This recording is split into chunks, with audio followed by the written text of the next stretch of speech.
Stage 1లో అంటే just pain killers కానీ, కొంచెం హార్మోన్స్ సపోర్ట్స్ అనేది పెట్టి, ఎంత స్టేజ్‌లో ఉంది తెలుసుకొని, ఎక్కడ అబ్నార్మల్ టిష్యూ అనేది డెవలప్ అవుతుంది. గర్భసంచి లోపలే ఉన్నట్టయితే పెద్దగా అవ్వకుండా చిన్న హార్మోన్స్‌తో కొన్ని ఒక 2-3 సైకిల్స్ ఆఫ్ హార్మోన్స్ తీసుకున్నట్టయితే చాలా వరకు సమస్య తగ్గుతుంది. స్టేజ్ 2లో వచ్చేసి ఎప్పుడైతే గర్భసంచి నుంచి బయటికి అంటే ఫాలోపియన్ ట్యూబ్స్ ద్వారా నేను ఇంతకు ముందు చెప్పినట్లుగా ఆ అబ్నార్మల్ టిష్యూ అనేది బయట ఫాలోపియన్ ట్యూబ్స్ మీద కానివ్వండి, లేదా అండాశయాల మీద కానివ్వండి, లేదా బ్రాడ్ లిగమెంట్ అంటారు. అంటే బ్రాడ్ లిగమెంట్ అంటే గర్భసంచిని ఏదైతే పట్టుకొని మన శరీరానికి అతుక్కొని ఉంచే కండరాలు ఏవైతే ఉంటాయో ఆ కండరాల మీద కూడా డెవలప్ అయినప్పుడు దాన్ని స్టేజ్ 2 ఎండోమెట్రియోసిస్ కింద కన్సిడర్ చేయడం జరుగుతుంది. స్టేజ్ 2తో పాటు స్టేజ్ 3లో వచ్చేసి కొంతమందికి ఏంటి ఆ తీవ్రత అనేది ఎక్కువ అయ్యి బబల్స్ మీద కానివ్వండి డీప్ గా ఎక్కువగా స్ప్రెడ్ అయినప్పుడు అంటే అండాశయము గర్భాశయం ఓన్లీ రిప్రొడక్టివ్ సిస్టమే కాకుండా మిగతా సిస్టమ్స్ మీద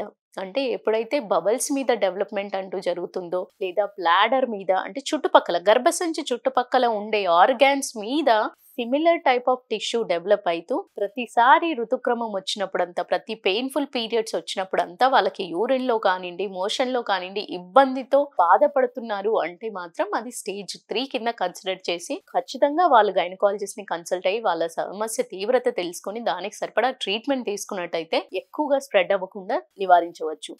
దీని వల్ల ఏంటి అంటే ఇన్ఫర్టిలిటీ అనే మేజర్ సమస్య అనేది రాకుండా అరికట్టవచ్చు. సో ఈ స్టేజెస్ వైజ్ 4th స్టేజ్ అనేది ఎప్పుడు కన్సిడర్ చేస్తారు? This is a major very severe endometriosis ని స్టేజ్ 4 కింద కన్సిడర్ చేయడం జరుగుతుంది. ఈ స్టేజ్ 4 ఎండోమెట్రియోసిస్ అనేది ఒక్కోసారి కిడ్నీ మీద కానివ్వండి లివర్ మీద కానివ్వండి అంటే డీప్ ఇన్ఫిల్ట్రేషన్ ప్రతి ఆర్గాన్స్ మీద ఎఫెక్ట్ కొంతమందికి ఏంటి బ్రెయిన్ వరకు కూడా అంటే మూడ్ స్వింగ్స్ ఉండడం ఇవి కూడా ఒక టైప్ ఆఫ్ ఎండోమెట్రియోసిస్ కిందే కన్సిడర్ చేయడం జరుగుతుంది. సో ఇవన్నీ కూడా మీ తీవ్రత తెలుసుకుని దాని ప్రకారం మీరు ట్రీట్మెంట్ తీసుకున్నట్టయితే ఇన్ఫర్టిలిటీలో ల్యాండ్ అప్ అవ్వకుండా చిన్న టిష్యూ రియాక్షన్స్ ని కంట్రోల్ చేసుకున్నట్టయితే చాలా వరకు మీరు ఏ రకమైన ప్రతి నెల బాధపడకుండా పెయిన్ కిల్లర్ యూసేజ్ కూడా ఎక్కువగా అవసరం పడకుండా మీరు ముందు వెళ్ళగలుగుతారు. ఈ వీడియో మీకు హెల్ప్ అయిందని అనుకుంటున్నాను. Thank you. నమస్తే.